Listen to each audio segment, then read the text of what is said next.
Arches National Park, Canyonlands National Park, and Dead Horse Point State Park are three of Utah's most significant natural attractions, and they're all located within 40 minutes drive of Moab, making this small town a major tourism hub. With travelers steadily breaking visitation records each year, it's more important than ever to research, plan, and reserve park entrance and RV campground space. Moab lies in southeastern Utah, less than 4 hours from Salt Lake City and about 5.5 from Denver. Driving into the region via I-70, the main road from freeway to town is busy US 191. A far better option also takes off from the interstate, 20 minutes east, toward the Colorado state line. Utah Highway 128 takes more time to reach Moab, but it provides an unforgettable introduction to the landscape that defines this area. Starting in stark, flat desert, the desolate beauty soon gives way to rolling hills. As land falls away and cliffs appear, water also comes into view. The Colorado River is the sculptor for the masterpiece that lies ahead. Over millions of years, it slowly carved the surrounding sandstone. And from above, wind, rain, and snow work their erosional magic. Named the Colorado River Scenic Byway, Highway 128 meanders for some 45 miles before reaching Moab, with numerous overlooks and campgrounds along the way. This is also a bikers' and hikers' paradise, with scenery rivaling the nearby national parks. Halfway to Moab, a left turn onto gravel leads to the first hike. It's hard to top Fisher Towers, a cluster of giant rock formations called fins. A moderate climb leads past junipers and mushroom-shaped hoodoos. Soon, a narrow path clings to the cliff wall. Far away is Castle Rock, featured in numerous films and commercials. The most impressive tower is 900-foot-tall Titan, popular with both photographers and climbers. 2 miles along, a wooden sign indicates it's time to turn back. Remember to pack plenty of water and sunscreen for this 4-mile round-trip hike. The rock intensifies the sun, no matter the season.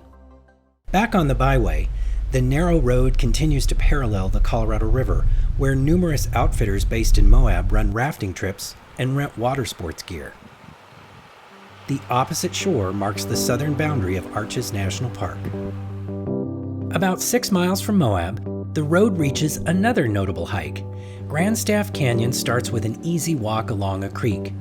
The canyon is named after William Grandstaff, an African-American prospector who grazed livestock here in the late 19th century. Soon the trail veers away from the water, and before long, Morning Glory Arch can be seen, the 6th longest natural rock span in the U.S. As the name of nearby Arches National Park implies, rock spans are prevalent in this area, more than 2,000 in fact. Slightly longer than 4.5 miles round trip, Grandstaff Canyon is a little lengthier than the Fisher Towers hike, and although it's shadier, the same advice applies on sunscreen and water. 3 miles farther, and Highway 128 dead ends at US 191. Downtown Moab is now just a short way south. But if you go briefly north and then take a left, the splendor continues along Utah Highway 279.